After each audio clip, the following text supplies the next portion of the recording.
Assalamualaikum warahmatullahi wabarakatuh. Saya Nusaina Nurul Amin, mahasiswi TBI 5 semester 2 2021. Dalam video ini adalah sebuah tugas akhir di semester akhir ini dalam ujian akhir semester. Dalam video ini saya membawakan materi tentang bahasa Indonesia. Dimulai dengan pengertian bahasa. Bahasa adalah kesatuan perkataan beserta sistem penggunaannya yang berlaku umum dalam pergaulan antar anggota ataupun masyarakat suatu bangsa. Masyarakat atau bangsa merupakan sekelompok manusia atau komunitas dengan kesamaan letak geografis, kesamaan budaya, dan kesamaan tradisi.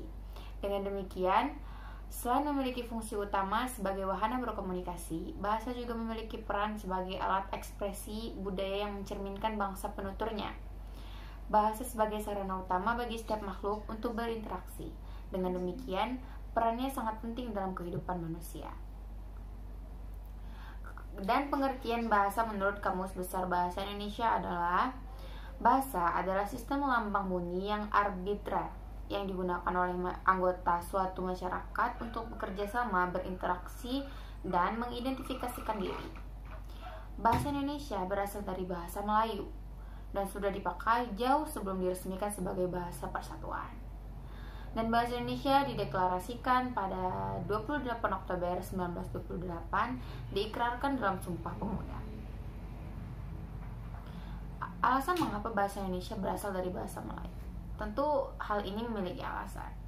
Dan beberapa alasannya adalah: satu, sebagai lingua franca atau bahasa pengantar; kedua, praktis dan sederhana; ketiga, menjadi kebutuhan politik; keempat, suku-suku di Indonesia sukarelawan menerima bahasa Melayu untuk digunakan bersama pada saat itu.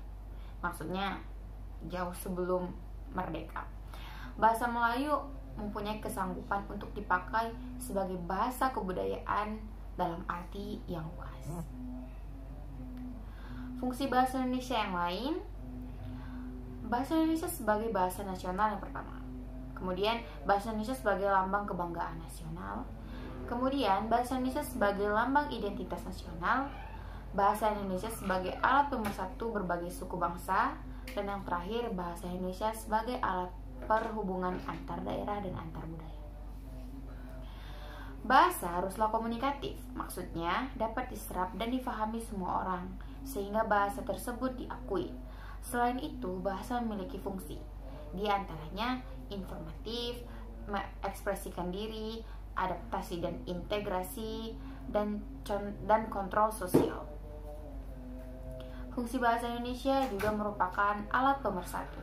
Dengan berbahasa Indonesia, kita secara tidak langsung memperkenalkan jati diri kita sebagai bagian dari Indonesia. Selain sebagai alat komunikasi maupun berinteraksi, bahasa juga memiliki arti yang penting sebagai metode pembelajaran pada lingkup bahasa itu sendiri. Bahasa sebagai sarana komunikasi mempunyai fungsi utama. Bahasa adalah bahwa komunikasi ialah penyampaian pesan atau makna oleh seseorang kepada orang lain. Perubahan bahasa dapat terjadi bukan hanya berupa pengembangan dan perluasan, melainkan sebuah kemunduran sejalan dengan perubahan yang dialami masyarakat. Dan itu tadi adalah penjelasan dari saya mengenai bahasa Indonesia. Semoga dapat dimengerti dan dapat dipahami.